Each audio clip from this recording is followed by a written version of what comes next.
तो पिछले लेक्चर में हम लोग बात कर रहे थे रिंग का पोटेंशियल पे। रिंग का पोटेंशियल का फॉर्मूला हम लोग निकाल लिए थे और एक क्वेश्चन भी किए थे। एक और एग्जांपल देखते हैं।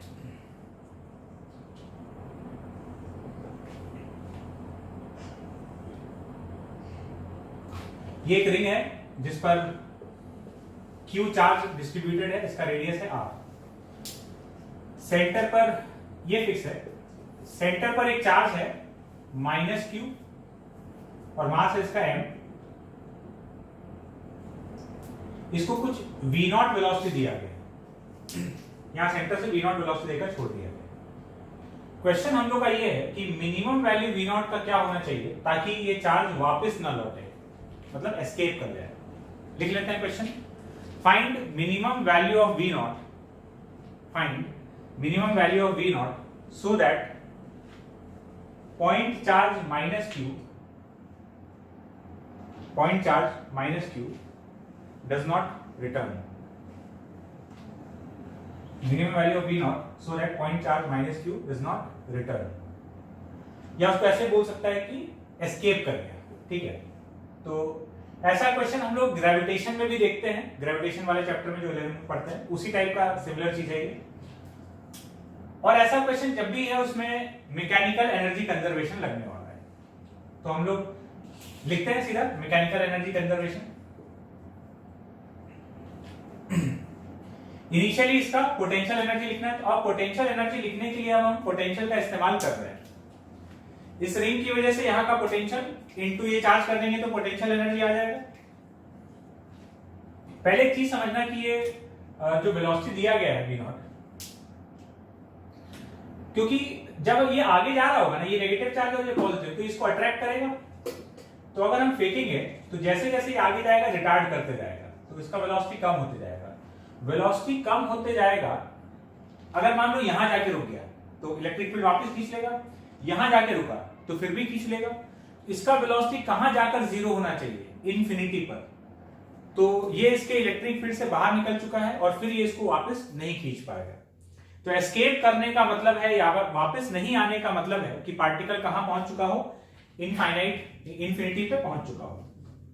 तो अप्लाई कर रहे हैं हम लोग मैकेनिकल एनर्जी कंजर्वेशन, और यहां पर जब हम इस चार्ज का पोटेंशियल एनर्जी लिखेंगे तो अब हम पोटेंशियल इनटू चार्ज करके लिखने वाले हैं।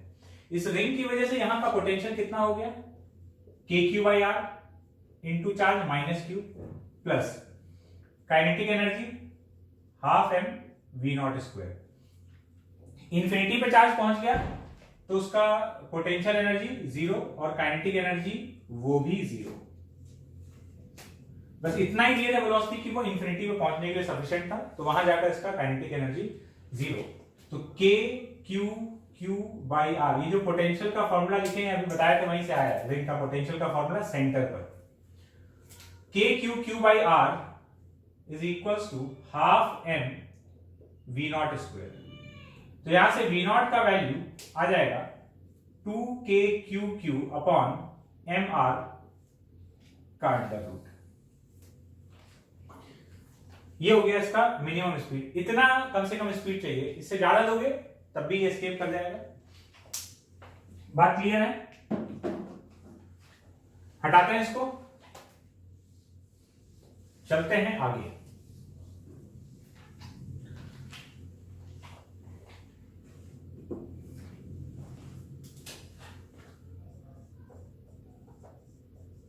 पोटेंशियल ड्यू टू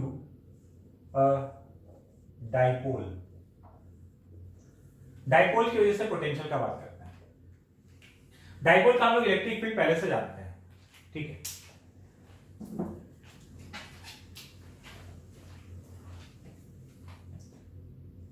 तो दो पॉइंट है इसके लिए, एक एक्सिस वाला, एक इक्वेटोरियल लाइन।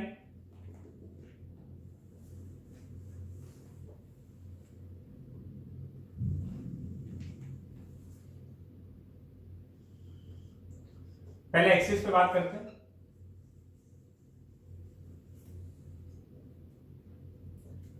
ये रहा नेगेटिव चार्ज, ये रहा पॉजिटिव चार्ज,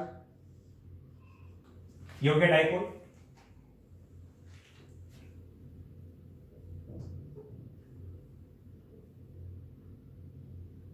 तो तो यहां पर माइनस क्यू, यहां पर प्लस क्यू, और सपोज दोनों के बीच का सेपरेशन है 2a। हमको यहां से r डिस्टेंस का पोटेंशियल बताना है, और हम लोग बात कर रहे हैं स्मॉल डाइपोल के। स्मॉल डाइपोल मतलब r is much much greater than a। जिस पॉइंट पर हम पोटेंशियल का वैल्यू देखने वाले हैं उस डिस्टेंस के कंपैरिजन में डाइपोल का साइज बहुत ही छोटा है।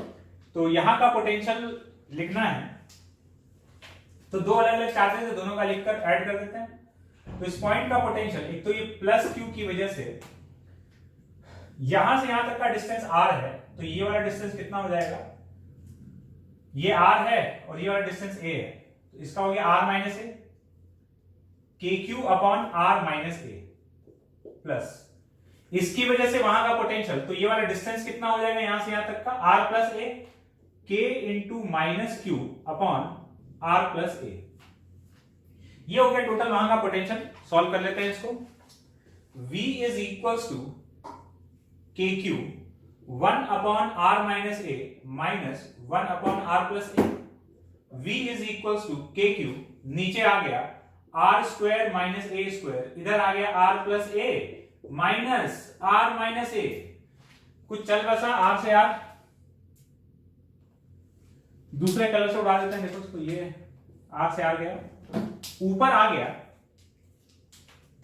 v equals to k q into 2a upon r square minus a square. अब यहां पर क्योंकि ये डाइपोल का बात कर रहे हैं तो ये वाला टर्म तो जनरेट होना ही था, q इंटू 2a। ये q इंटू 2a क्या चीज है भाई, ये तो डाइपोल मोमेंट है, ये हो गया p। और दूसरा बात ये है अजम्पशन कि r square, since r is much much greater than a, तो r स्क्वायर तो a स्क्वायर से बहुत ही ज्यादा हो जाएगा। मतलब ये वाला जो चीज है this is nearly r square, तो r square minus a square को हम लोग r स्क्वायर लिख सकते हैं। तो पोटेंशियल आ गया के क्यू बाई आर स्क्वायर, के क्यू नहीं सॉरी के पी बाई आर स्क्वायर। ये हो गया एक्सिस का पोटेंशियल के पी बाई आर स्क्वायर। लेकिन एक बात है, वो बात ये है कि अगर हम यहां पोटेंशियल लिखे हैं तब तो ये आ गया, लेकिन अगर हम इधर पोटेंशियल लिख रहे होते वैल्यू वही आता लेकिन साइन उल्टा हो जाता। क्यों? क्योंकि इधर का कोई भी पॉइंट, इधर का इस प्लस क्यू के इधर कोई सा भी पॉइंट लोगे तो वो पॉइंट पॉजिटिव चार्ज से पास में है और नेगेटिव चार्ज से दूर है। तो यहां पर इस इलाके में पॉजिटिव चार्ज का पोटेंशियल डोमिनेट करेगा, तो इधर पोटेंशियल का साइन पॉजिटिव रहने वाला है। जबकि इधर का कोई पॉइंट देखोगे तो यहां का कोई भी पॉइंट नेगेटिव चार्ज के ज्यादा करीब है, तो यहां पर नेगेटिव चार्ज का पोटेंशियल डोमिनेट करने वाला है as compare to positive charge. तो इधर किसी भी पॉइंट का पोटेंशियल नेगेटिव होगा। तो अगर हम पॉइंट इधर ले रहे हैं तो पोटेंशियल पॉजिटिव और इधर ले रहे हैं तो नेगेटिव। वैल्यू यही आएगा केपी बाई आर स्क्वायर। तो एक्चुअली में अब हमको इसको लिखना चाहिए v is equal to plus minus kp by r square. अगर इधर है तो प्लस और इधर है तो माइनस, तो वैल्यू तो केपी बाई आर स्क्वायर हो गया। वो पॉइंट किधर है बस ये हम लोग को देख लेना है और उसके हिसाब से उस पॉइंट का पोटेंशियल डिसाइड हो जाएगा। बात क्लियर है? चलते हैं इक्वेटोरियल लाइन पर।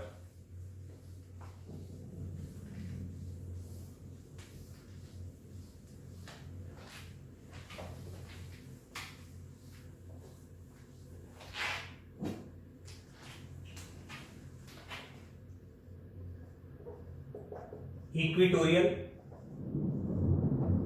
लाइन,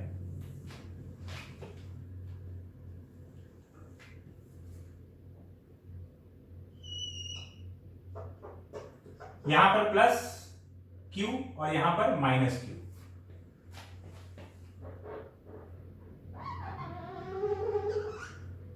बोर्ड से आवाज आ रहा है?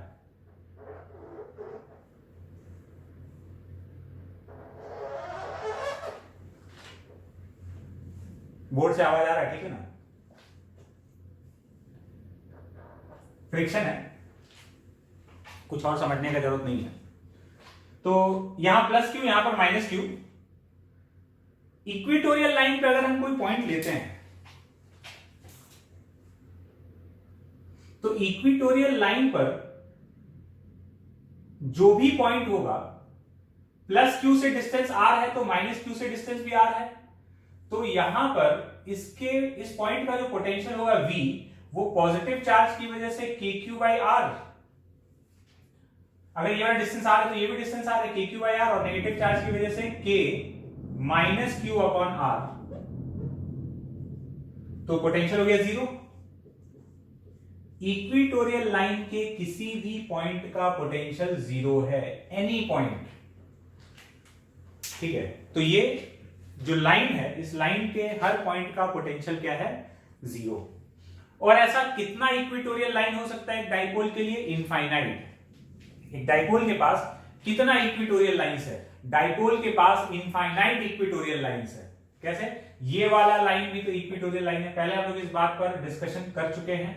ये पूरा का पूरा जो इसका प्लेन है ना, ये वाला पूरा, ये प्लेन ही इसके लिए इक्वेटोरियल प्लेन कहलाता है, और इसका हर लाइन जो यहां से पास हो रहा होगा वो इक्वेटोरियल लाइन हो गया। तो इस डाइपोल, ये जो डाइपोल इसको पूरा ये बाइसेक्ट करने वाला प्लेन जो है, ये पूरा का पूरा ऐसे प्लेन, ये इक्वेटोरियल प्लेन हो गया। और इस प्लेन का कोई भी पॉइंट लोगे तो वो पॉजिटिव उससे जितने डिस्टेंस पर है, नेगेटिव उससे एग्जैक्टली उतने ही डिस्टेंस पर है।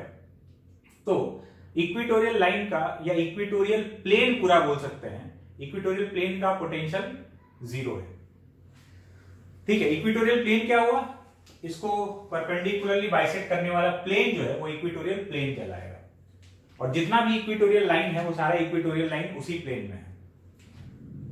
तो एक बात हम लोग बोल सकते हैं, वो बात ये है कि इक्वेटोरियल प्लेन के हर पॉइंट का पोटेंशियल 0 है।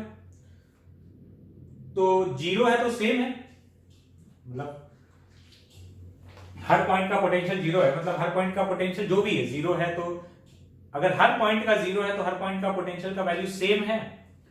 तो इक्वेटोरियल लाइन जो है ना, वो इक्वेटोरियल लाइन को एक इक्वी पोटेंशियल सरफेस बोला जा सकता है। इक्वी पोटेंशियल नाम से बात क्लियर हो रहा है, इक्वी पोटेंशियल मतलब इक्वल पोटेंशियल। तो इसका जो इक्वेटोरियल प्लेन है, इक्वेटोरियल प्लेन को एक इक्वी पोटेंशियल सरफेस बोला जा सकता है, एक ऐसा सरफेस जिसके हर पॉइंट का पोटेंशियल सेम हो। मतलब इसका जो ये इक्वेटोरियल प्लेन है, इक्वेटोरियल प्लेन के हर पॉइंट का पोटेंशियल बराबर है, इक्वेटोरियल प्लेन के हर पॉइंट का पोटेंशियल सेम है। हर पॉइंट का पोटेंशियल सेम है तो उसको हम क्या बोल रहे हैं, ऐसे किसी भी सरफेस को जिसका कि हर पॉइंट का पोटेंशियल सेम होता है उसको हम लोग इक्वी पोटेंशियल सरफेस बोल देते हैं। ये हम ऐसे ही बता दिए, आगे हम लोग इस हेडिंग के अंडर कुछ बात करने वाले होंगे। इक्वी पोटेंशियल सरफेस हम लोग डिटेल में बात करेंगे, आगे आएगा। बट ऐसे यहां एक चीज दिखा तो हम उसको बता दिए हैं, क्योंकि इक्वी पोटेंशियल सरफेस नाम से बहुत क्लियर है। इक्वी पोटेंशियल सरफेस, ऐसा सरफेस जिसके हर पॉइंट का पोटेंशियल सेम है। आगे हम लोग इक्वी पोटेंशियल सरफेस पे डिटेल में बात करने वाले, पूरा हेडिंग डाल के उसको पढ़ेंगे। तो बात क्लियर हो गया, इक्वेटोरियल लाइन के हर पॉइंट का पोटेंशियल 0 हो गया। अब किसी भी जनरल पॉइंट का पोटेंशियल अगर हमको लिखना पड़े तो कैसे लिखेंगे, वैसे ही लिखेंगे जैसे कि इलेक्ट्रिक फील्ड लिखा करते थे। कैसे, देखो ऐसे, सपोज ये डाइपोल है, इसका डाइपोल मोमेंट P, यहां से r डिस्टेंस पर एक पॉइंट है, थीटा एंगल पर r डिस्टेंस पर, यहां का पोटेंशियल हमको बताना है। बात क्लियर है? तो हम क्या कर रहे हैं, हम इस डाइपोल का दो कंपोनेंट कर ले रहे हैं, डाइपोल का नहीं, डाइपोल मोमेंट का दो कंपोनेंट कर ले रहे हैं। एक इधर कर लिए, ये हो गया P cos थीटा P1, और एक इसके परपेंडिकुलर कर लिए P sin थीटा, इसको बोल देते हैं P2।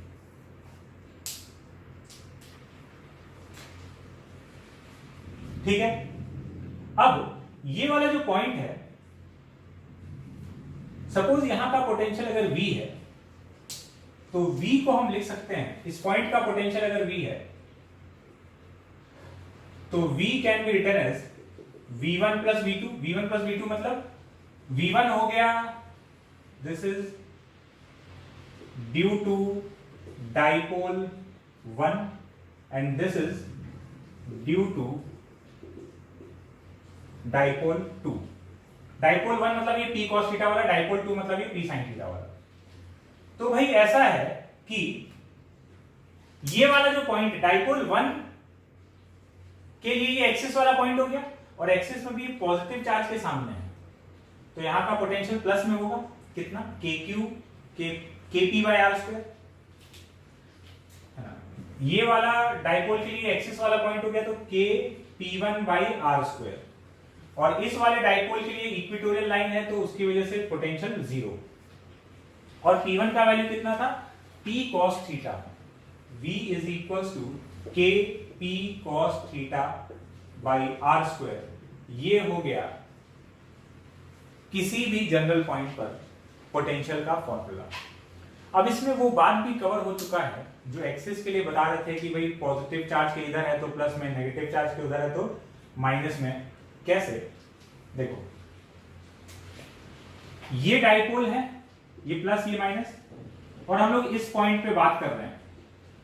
अगर थीटा का वैल्यू 0 हुआ, इफ थीटा इक्वल टू 0, मतलब पॉइंट यहां पर है,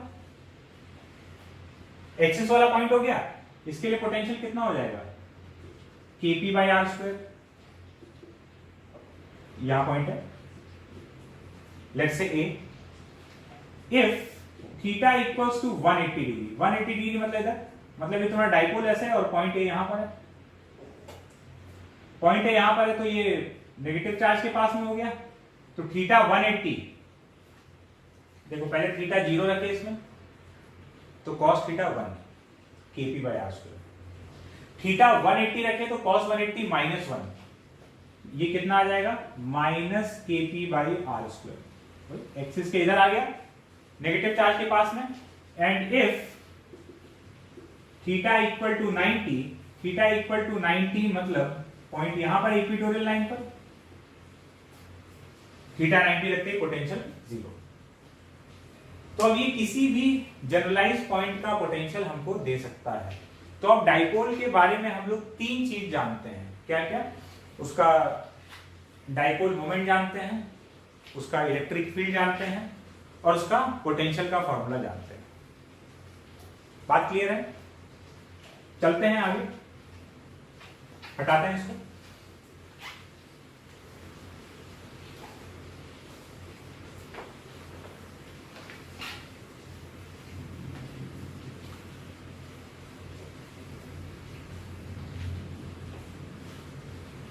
नेक्स्ट है potential due to uniformly charged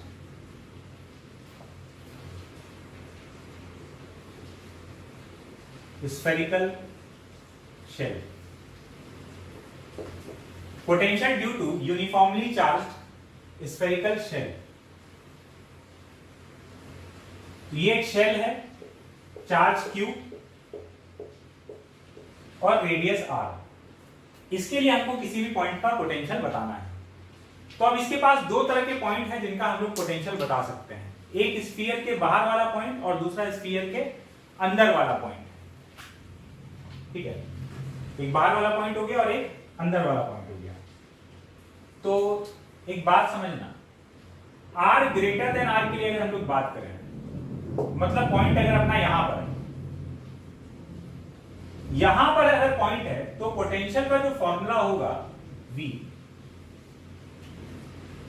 potential का डेफिनेशन से समझा है, इंफिनिटी से यहां का पोटेंशियल कुछ अगर है V, तो इसका मतलब क्या है, इसका मतलब यह है कि यूनिट चार्ज को इंफिनिटी से लाकर यहां रखने में कितना वर्क करना पड़ेगा। क्यों करना पड़ेगा? क्योंकि इसका फील्ड मौजूद है, तो फोर्स लगाना पड़ेगा, हमको धकेलना पड़ेगा, वर्क करना पड़ेगा, एफर्ट करना पड़ेगा। क्यों? क्योंकि यहां पर फोर्स लगाने के लिए है चार्ज पे, कोई भी चार्ज को हम लाएंगे तो ये अपोज कर रहा होगा। तो यहां का पोटेंशियल का मतलब है कि 1 कूलम चार्ज को लाकर यहां रखने में कितना हमको वर्क करना पड़ेगा। अब एक बात समझो, यहां पर अगर हम ये जहां ये जो स्फीयर रखा हुआ उसकी जगह अगर एक पॉइंट चार्ज रखा होता और ये डिस्टेंस r पे हम लोग बात करते हैं। तो यहां का पोटेंशियल और यहां का पोटेंशियल एकदम सेम होता अगर सेम चार्ज है यहां पे। तो क्यों? क्योंकि पॉइंट चार्ज का जो इलेक्ट्रिक फील्ड होता है एग्जैक्टली वही इलेक्ट्रिक फील्ड हॉलो स्फीयर का भी या स्फेरिकल शेल का भी होता है बाहर वाले पॉइंट के लिए। तो यहां जैसा इलेक्ट्रिक फील्ड इसका है वैसा इलेक्ट्रिक फील्ड इसका भी है। तो जब हम किसी पॉइंट चार्ज को ला रहे होंगे तो जितना फोर्स ये अप्लाई कर रहा होगा उतना ही फोर्स ये अप्लाई कर रहा होगा। मतलब अगर एक कपड़ा यहां ढक दिया जाए और खाली फील्ड का पैटर्न पता हो तो हम लोग देखकर ये नहीं बता सकते कि वहां स्फीयर रखा होगा या पॉइंट चार्ज रखा होगा, अगर बाहर वाले पॉइंट के लिए बात कर रहे हैं तो। क्यों? एकदम एक जैसा फील्ड है। ये इनफैक्ट सॉलिड स्फीयर है कि पॉइंट चार्ज है कि हॉलो स्फीयर है नहीं पता, दोनों का फील्ड एग्जैक्टली सेम है। तो जितना इसके फील्ड में वर्क करना पड़ेगा, चार्ज सेम है समझना, उतना ही इसके फील्ड में वर्क करना पड़ेगा। तो हम यहाँ इंफिनिटी से यहां लाकर रखें चाहे इंफिनिटी से यहां लाकर रखें, वर्क का जो अमाउंट है वो सेम होने वाला है। क्यों? क्योंकि जो इलेक्ट्रोस्टैटिक फील्ड मौजूद है यहाँ पे, इलेक्ट्रिक फील्ड मौजूद है यहाँ पे, वो तो इसके और इसके लिए सेम है। तो इन दोनों की वजह से जो इन दोनों के अगेंस्ट जो हमको वर्क करना पड़ेगा, चाहे ये हो चाहे ये हो, दोनों के अगेंस्ट वर्क सेम आएगा। तो इस लॉजिक से ये बात क्लियर हुआ कि बाहर वाले पॉइंट के लिए पोटेंशियल का वैल्यू कितने के बराबर हो गया, KQ by R। जो पॉइंट चार्ज का फील्ड होता है बाहर वही हॉलो स्फीयर का है, जो पॉइंट चार्ज का पोटेंशियल होता है वही हॉलो स्फीयर का है। तो इससे एक बात और क्लियर होता है कि जब हम लोग सॉलिड स्फीयर का बात कर रहे होंगे तब भी हम बाहर का पोटेंशियल यही लिखने वाले होंगे, क्योंकि सॉलिड स्फीयर के लिए भी फील्ड का पैटर्न तो एग्जैक्टली वही है। ठीक है, R ग्रेटर देन R के लिए तो हो गया। अगर R लेस देन R के लिए बात करें और R less then R, hollow sphere के अंदर एक बात हम लोग जानते हैं कि हॉलो स्फीयर के अंदर का पोटेंशियल, हॉलो स्फीयर के अंदर का फील्ड जीरो है। ठीक है, बाय डेफिनेशन चलते हैं। हम इंफिनिटी से किसी पॉइंट चार्ज को लाकर यहां रखते हैं, किसी पॉइंट चार्ज को नहीं, भाई एक कूलम को, यूनिट चार्ज को, तो हमको यहां लाकर रखने में कितना वर्क करना पड़ेगा, मतलब यहां का पोटेंशियल कितना होगा या यहां वर्क कितना करना पड़ेगा, KQ by R बाहर वाले के लिए। यहां से यहां लाकर रखेंगे तो ये डिस्टेंस आ जाएगा। अच्छा, जितना यहां से जितना इधर लेके आएंगे, यहां लाएंगे तो कुछ वर्क करना पड़ेगा, यहां लाएंगे तो और ज्यादा करना पड़ेगा, यहां लाएंगे तो और ज्यादा करना पड़ेगा। इंफिनिटी से यहां तक अगर तुम लेकर आते हो तो कुछ वर्क करना पड़ा, कुछ। अब यहां लाकर रखो चाहे यहां लाकर रखो, कोई फर्क नहीं पड़ता। यहां जितना वर्क करना पड़ेगा यहां भी उतना ही वर्क करना पड़ेगा, यहां भी उतना ही वर्क करना पड़ेगा। मतलब अंदर किसी भी पॉइंट तक लाने में वर्क का अमाउंट सेम होने वाला है।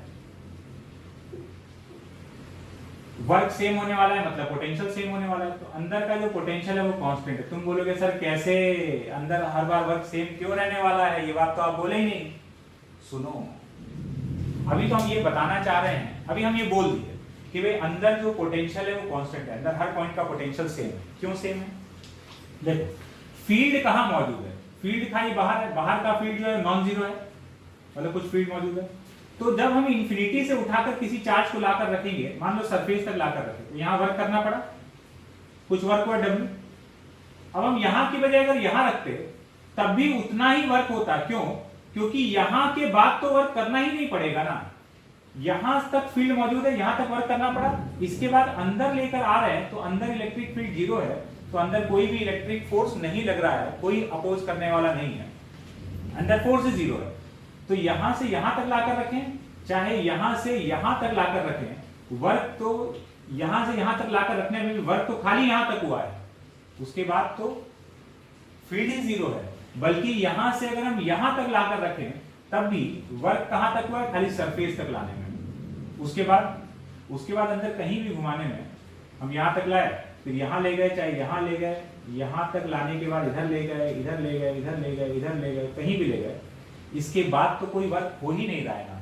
इसका मतलब यहां से यहां तक लाना इज इक्विवेलेंट टू यहां से यहां तक लाना, मतलब यहां से अंदर किसी भी पॉइंट तक लाना इज इक्विवेलेंट टू सरफेस तक लाना। क्यों? क्योंकि सरफेस तक लाने में जो एफर्ट लगा उसके बाद तो अंदर किसी पॉइंट में ले जाने में फर्दर एफर्ट लग ही नहीं रहा है।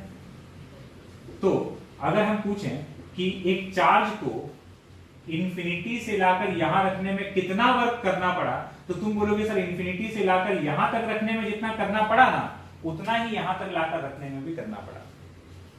तो अगर हम 1 कूलम चार्ज को इंफिनिटी से यहां तक लाकर रखेंगे, 1 कूलम चार्ज को, तो हमको कितना वर्क करना पड़ा? तो सर उतना ही वर्क करना पड़ा जितना यहां तक लाकर रखने में करना पड़ा। मतलब यहां का पोटेंशियल कितना है? जितना इस पॉइंट का पोटेंशियल है। बात समझ में आया? तो अंदर किसी भी पॉइंट का पोटेंशियल किसके बराबर है? उतना ही है जितना सरफेस का पोटेंशियल है। तो अंदर हर पॉइंट का पोटेंशियल एक तो कांस्टेंट हो गया, अंदर का पोटेंशियल एक तो कांस्टेंट है, और वो कांस्टेंट वैल्यू कितना है? तो वो कांस्टेंट वैल्यू है, अंदर हर पॉइंट का पोटेंशियल वही है जो सरफेस का पोटेंशियल है, क्योंकि इसके बाद तो पोटेंशियल चेंज ही नहीं हो रहा है, KQ/R। बात क्लियर हो गया? इंफिनिटी से खाली फील्ड खाली बाहर है, तो इंफिनिटी से सरफेस तक लाकर रखने में तो वर्क होगा, उसके बाद यहां से फर्दर ले जाने में कोई वर्क नहीं है। तो इंफिनिटी से अंदर तक लाना या इंफिनिटी से सरफेस तक लाना एक ही बात है। तो जो सरफेस का पोटेंशियल है वही अंदर हर पॉइंट का पोटेंशियल है। सो V इक्वल्स टू KQ/R, जो सरफेस का है वही अंदर हर पॉइंट का हो गया for R less then R। तो अगर हम लोग इसको कंक्लूड करें तो KQ/R बड़ा वाला R for R less than equal to R and KQ/r for R greater than equal to R। Surface का पोटेंशियल देखना है तो दोनों में से किसी भी फॉर्मूला से देख लो, सेम आ जाएगा। ठीक है, तो ये हो गया पोटेंशियल का फॉर्मूला। अगर हम इसका ग्राफ ड्रॉ करते हैं,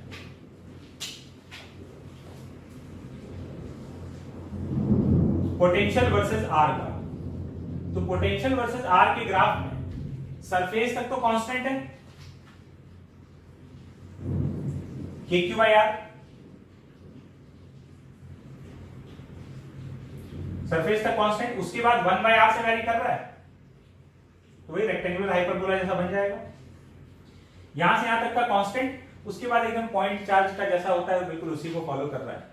तो ये हो गया हॉलो स्फीयर के लिए पोटेंशियल का ग्राफ। बात क्लियर है क्या? चलते हैं आगे।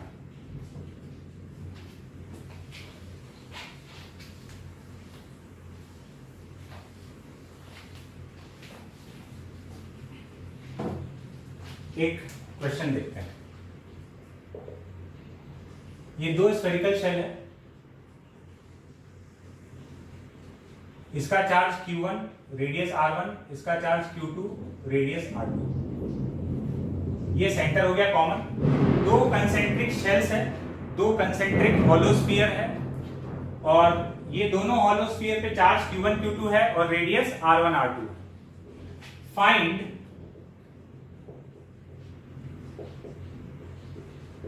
potential at a distance R from the center if first, तीन सवाल है। First, R greater than R2, second, R greater than R1 less than R2, third, R less than R1। ये तीन टाइप का पॉइंट्स है, तो लिखते हैं पोटेंशियल। एक बात समझना, शेल से अगर बाहर वाला पॉइंट है तो KQ छोटा जो भी डिस्टेंस है, और अंदर का पोटेंशियल क्या है? अंदर का वही है जो सरफेस का पोटेंशियल। तो पहले वाले में फर्स्ट में R ग्रेटर देन R2, मतलब ये बाहर यहां पॉइंट है, ये R, ये फर्स्ट पॉइंट हो गया। तो इसकी वजह से कितना हो जाएगा? KQ1/R, KQ1/R प्लस, इसके लिए भी ये वाला पॉइंट बाहर वाला पॉइंट है, बड़े वाले स्फीयर के लिए भी बाहर वाला पॉइंट है, तो उसकी वजह से भी कितना हो जाएगा, k q2 अपॉन r, जो सेंटर से डिस्टेंस है। डिस्टेंस अब कहां से ले रहे हैं, सेंटर से। सेकंड वाला देखो, सेकंड में पॉइंट कहां पर है, तो सेकंड में पॉइंट अंदर है, ये रहा पॉइंट नंबर 2, इस पर ये डिस्टेंस r है। तो पॉइंट 2 जो है छोटे वाले स्फीयर के लिए, तो ये बाहर वाला पॉइंट हो गया, बाहर वाला पॉइंट हो गया, तो बाहर पोटेंशियल का फॉर्मूला क्या है, k q1 अपॉन r, इस q1 की वजह से हो जाएगा k q1 bye r plus बड़े वाले स्फीयर के लिए अंदर वाला पॉइंट है, अंदर वाला पॉइंट है, तो इस स्फीयर की वजह से यहां का पोटेंशियल क्या होगा, जो इसके सरफेस का है वही होगा। तो कितना है, k q2 अपॉन r2। और पॉइंट नंबर 3,